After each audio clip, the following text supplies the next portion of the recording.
Hello, thank you for coming, and I just really appreciate your being here this afternoon and joining me on this journey of how do you get from conflict to cooperation? How do you do that? And let me start by asking you just to think about, just to reflect for a moment on a conflict, particularly a challenging or difficult conflict that you've had. Maybe something recently, maybe something in the past, but something that was kind of challenging, that maybe you kind of stayed with you a little bit afterwards. So most of us have had those at times in our life, right? It may have been with a coworker, might have been a neighbor, might have been a friend, might have been a family member.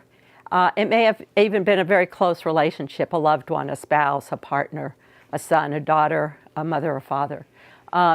And so one of the things we know about conflict is that conflict is inevitable in relationships. So guess what? You can't avoid it. And it's inevitable because when you bring two people together, you have two different personalities, two different temperaments, two different sensitivities, two different worldviews, and there's going to be inevitably be times when there'll be some clash there. So the question, I think, is not how do we eliminate conflict, because we can't. And in fact, I think conflict can be healthy. It can sometimes be the catalyst for actually creating growth in a relationship and transformation within ourselves. Sometimes through conflict we learn. We learn something about the other person, about our partner, and we learn something about ourselves as well. So we don't want to get rid of it, but what we want to do, and this is what I want to talk to you about today, is we want to be able to manage conflict in a way that helps to maximize that catalyst for personal growth and transformation and relationship growth as well. So what I'm going to be talking with you about today are some different strategies that are, one, enhancing for managing conflict well, what I call winning strategies, and losing strategies. So it's also helpful to know what gets in the way of being able to manage conflict well. So that's a little bit of what we're going to be talking about this afternoon. And if you have any questions as we go along, feel free to raise your hand. We have a small group, so we've got time for questions.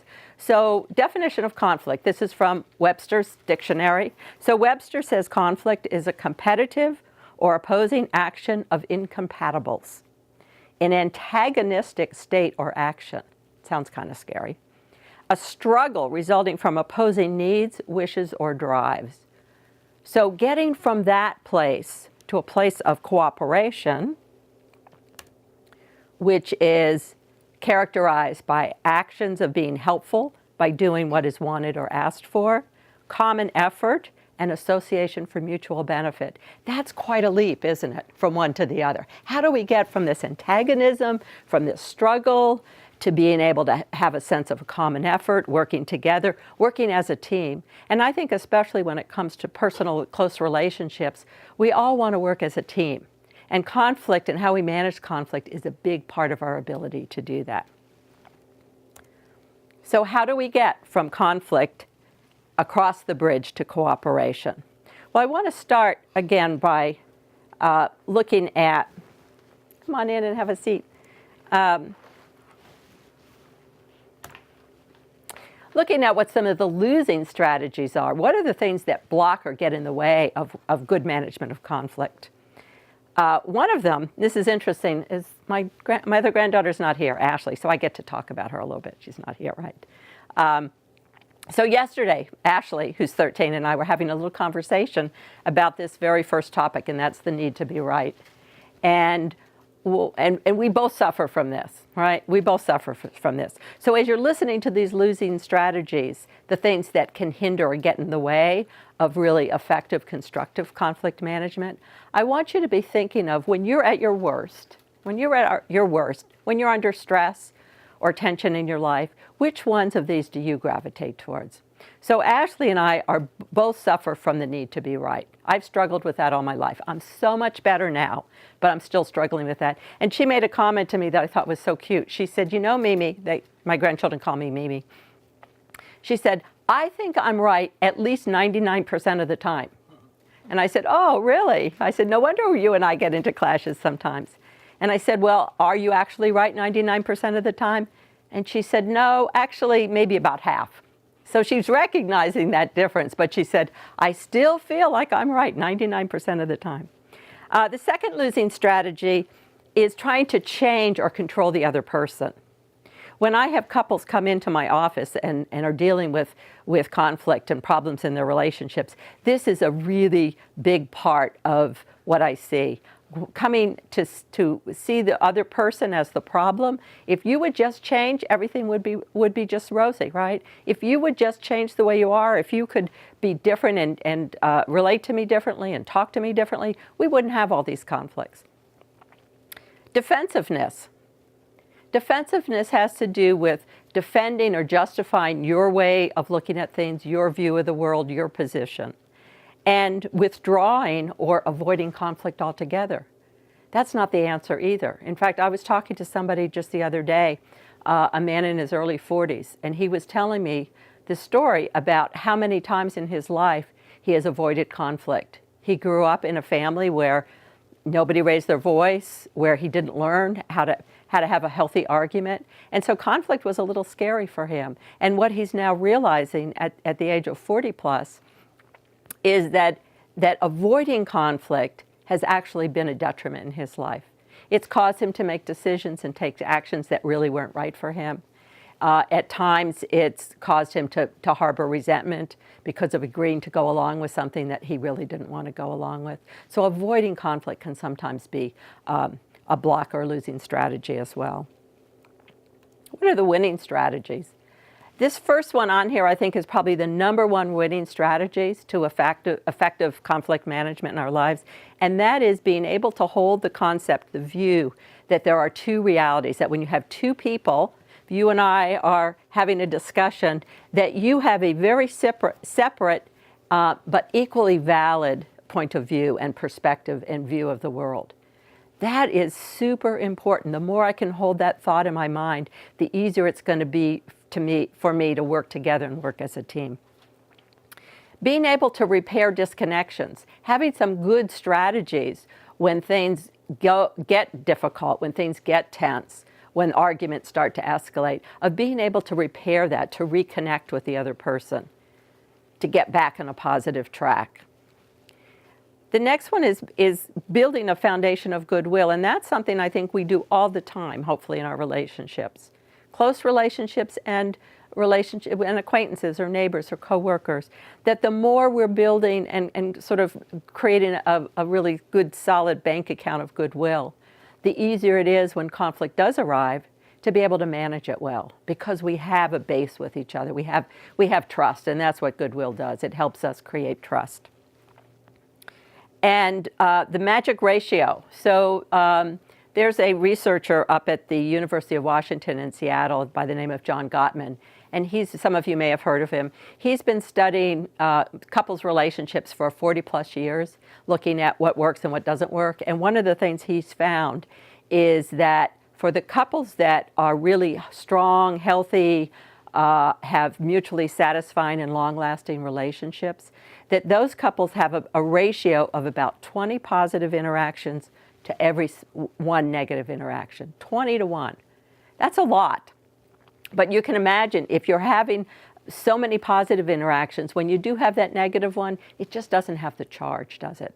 So you might be thinking about in your relationships, and especially if you have a relationship that maybe is a little prone to conflict or where there's some tension, is what can you do to increase the positive interactions, the goodwill that may create, again, that foundation. What was interesting about his research also was that he found that for the really strong, healthy couples, that when they were having an argument, when they were really, in a heated conflict discussion, that ratio lowered, not surprisingly, but they still had more positives. They had actually about 5 positives to 1 negative, even in the middle of a heated argument. So even at those times, they were doing things to show respect and to listen well to the other person. So one of the really important pieces in being able to manage conflict is knowing how to communicate. What are some of the ways that we can communicate that will help create that cooperation, that will help us cross that bridge from conflict to cooperation? Because the way we communicate is a huge part of managing conflict, of course. It's one of the main ways that we relate to other people. So I've broken this into rules for the speaker and rules for the listener here, guidelines. And the reason I broke them into those two pieces is because two things that are really helpful in having a discussion or trying to figure out a conflict and resolve a conflict with somebody. One is slowing the process down. Most of the time when we're in a heated argument, if you think about sometime when this has happened to you, most of the time you have two people that are going back and forth, right? One says this, then this one says this. And what happens with that scenario is that most of the time neither person is listening. You have two speakers and no listener, right? Because the part of your brain when you're doing that back and forth, even when you're quiet and the other person is speaking, what's happening in your head? You're talking in your head, right? You're making up, rehearsing what you're going to say next. You're waiting for a chance to jump in and say your point of view. So when that's happening, you're not really listening. So slow the process down, and taking turns between speaker and listener will immediately transform any kind of argument you have. If you keep those two things in mind, that will change how you argue and how you manage a tense or difficult discussion. The second rule for the speaker is to avoid blame, to avoid those you statements. Because usually when we start with you, unless it's, you know what, you look so cute today, that's allowed, you can say that, right? Or you really are a wonderful partner, I really appreciate you.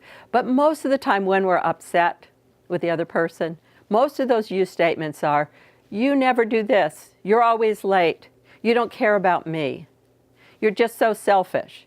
So what happens when we use those kinds of sentences, those kinds of statements? Well, human nature, the other person is going to feel what? Defensive, right? Because you could feel attacked, you feel blamed. And for most of us, when we feel attacked or blamed, we want to defend ourselves. So avoid those, because it's not going to help your ability to resolve the conflict. Stay focused on a specific situation. Stay focused on the issue at hand. Don't be going and oh yeah, and remember the time you did this, and oh yeah, well that wasn't so bad. Remember, I remember when you did this, and then you're off and running. So stay focused, avoid blaming and criticism. The first one, begin with a gentle startup. So saying something like, you know, and especially in a close relationship, if you have an endearment, sweetie pie, honey, something like that, that goes a long way. You know, sweetie pie, I have a concern about something I'd like to talk to you about. Would this be a good time? So what you're doing with that kind of a statement is you're inviting the other person's participation instead of ambushing them.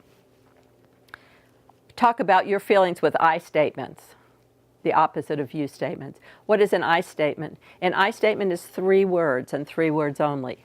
I feel, fill in the blank with a feeling. I feel frustrated. I feel disappointed. I feel hurt. I feel unimportant. I feel unappreciated. I feel in 1 word. I feel that you are a jerk is not an I statement, right? That's a you statement in wolf's clothing. So beware of those. 3 words, 3 words. And as much as you can, mentally put yourself in the other person's shoes. Mentally imagine, how do they see this, right? And if you can imagine that and actually even validate that, if you can say something like, you know, I imagine that the way you see this situation, or I imagine that you're struggling with this, that makes them feel respected and and helps them feel heard by you. And that again goes a long way to creating that sense of teamwork. So rules for the speaker. How about the listener? Well, the listener is not just a passive sitting there taking it all in role. It's actually an active role. And the first part of being a good listener, especially when there's tension, is to have a sense of curiosity, to listen with the intent to understand, with the intent. And again, going back to what I said before of maintaining that concept, that attitude that they're 2 separate but equally valid realities here. And I'm so curious about how you see this. I'm so curious, right, about this. So one of the ongoing, most of us in our close personal relationships have ongoing or perpetual issues that kind of come up every once in a while because we see it very differently. So one of the ongoing issues that my husband and I struggle with, some of you may relate to this, is driving, okay? So I see a few smiles. So driving. So he has a very different concept of how to drive than I do, right? So Don's laughing back there. He has a very different concept. And I have a different need. I have a real need for comfort and safety. I've been rear-ended on the freeway, so I get anxious when I'm in the car, especially for those of you who drive down 163 right before you get to the 8, right? And then the road narrows and you're going through to get to the Balboa Park. You know how that little windy road is in there? I'm like tense just thinking about going down there. And my husband is more oriented towards, he's competent, he's never had an accident, he can drive, he doesn't need my help. He sees me as a backseat driver, right? So we struggle with that. We've come a long way, but we still struggle with that. Is for me, being respected and being able to know that he wants me to feel comfortable. And for him, he wants me to know that I trust him, all right? That's important to him because he basically is a good driver. It's just I get a little anxious in that situation. So we go round and round about that a bit. The second one is to suspend rebutting, explaining, rationalizing, or defending your position. That is only going to push the other person away and make it harder for them to hear what you have to say. And to suspend doing those things even in your own head, right? Because to the extent that you're rebutting, explaining, rationalizing in your own head, it's going to interfere with your ability to listen.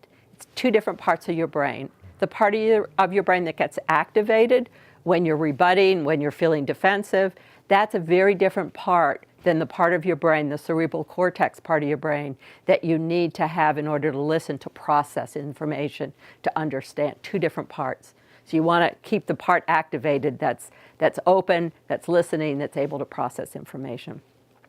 Manage your own emotions, right? When things are tense, we get triggered. And for some of us, that's harder than for others. Some of us get triggered because of something from way in the past that has nothing to do with the current situation, right? So manage your own emotions. The easiest, quickest, cheapest way to do that is breathe. What I do when I'm feeling a little tense in a conversation, I put my hand right here on my diaphragm. I think it's there somewhere. Somewhere in here is my diaphragm, my abdomen. And that's just my own cue, my own physical cue to remember to breathe down in there. So if you ever see me out in public and you have my hand here, and you see my hand here, you may look around and see whether I'm having a talk with somebody. Reflect back what you heard.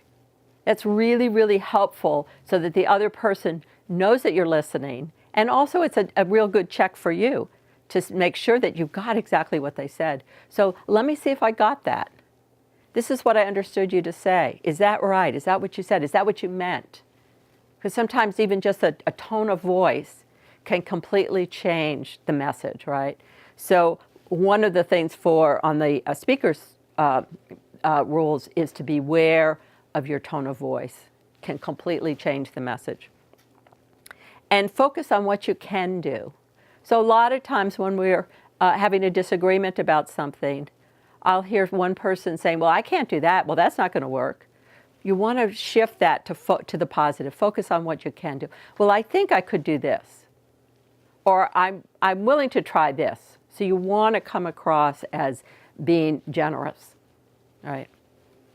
So rules for speaker, rules for listener, those are guidelines that you can apply in any relationship, in any situation, that will really, as I said before, will really change the way you interact and the way you're able to handle conflict, resolve conflict, and again, move on that bridge from conflict to cooperation, the way you interact. So I want you to keep those in mind. I wanted to just in our last few minutes, I wanted to share a process that I use sometimes that's helpful to kind of dig underneath what's going on, because sometimes we're talking about this, but there's really something else going on, right? We're talking about, should we buy a house or should we stay in our rental? You have two people on two different sides. One person is saying, yeah, we need to invest in real estate, the interest rates are low, this is a good time, we need more space, we want the autonomy of owning our own home. The other person in the couple is saying, it's too expensive, we can't afford it, this isn't a good time. And what happens often is in a scenario like that, the two people are arguing or discussing what the solution that they think should be. And one of the keys when you find that you're not getting anywhere and you're kind of going round and round in circles is to be able to get underneath of that and find out what's really underneath. Why is it important for one person to buy a house and to have that dream home for their family and be able to provide that? And why is it important for their partner to be able to save money and conserve and budget? Well, sometimes if you dig underneath and if you look at what are the core needs and begin to explore that with each other. Why is this so important to you? Why is it so important? Help me understand, what is it in your background? For example, maybe the person who wants the house has spent their childhood moving from place to place. Their family never owned a home. They never felt settled. They were living at relatives' houses or they're living in apartments. So to have their own home, to have a place to call home, has been a life dream of theirs. And so it taps into sometimes some really deep-seated beliefs and core values. And the other person may be somebody who is very concerned about money. Maybe money was never very plentiful when they were growing up. They didn't grow up in a comfortable economic family. And so for them, it's really important. They get really scared and anxious when money seems a little bit tight. So their core belief may have to do with something from way in their past. Understanding that, it can be a really important step to, again, working as a team. Because one of the things I think that's important when we deal with a conflict is that to the extent that you feel really heard and really understood by the other person, it's going to make you much more ready and able to be a good partner in problem solving. To the extent that you feel understood, listened to, and that your point of view is respected. So the best way to get that being listened to, being respected, being heard, is doing that for the other person. And if you start in that place, if you start with two people feeling, okay, I've explored what's important to me, what my core values on this issue are, I've looked at the areas of flexibility, some things that are important, but I have some give and take, and I really feel like you understand why this issue is so important and why it means what it does to me. Then you're on the same side. Then you can come together and say, well, what can we do? How can we make this happen? How can we budget better so that we're saving more money? How can we maybe downscale what we're looking for in terms of a house so that you feel more comfortable, but I also get to meet my dream? You start to work as a team. And that's really, I think, the key in crossing that bridge from conflict to cooperation, is getting to that point through communication, through following some of those guidelines that I just went over, to being able to come together as a partnership and work as a team. So I see that our time is up. I thank you so much for coming out this afternoon. I hope that you enjoy the rest of the presentations. I think there are a couple more going on here and some other libraries this afternoon. Take care. Bye-bye.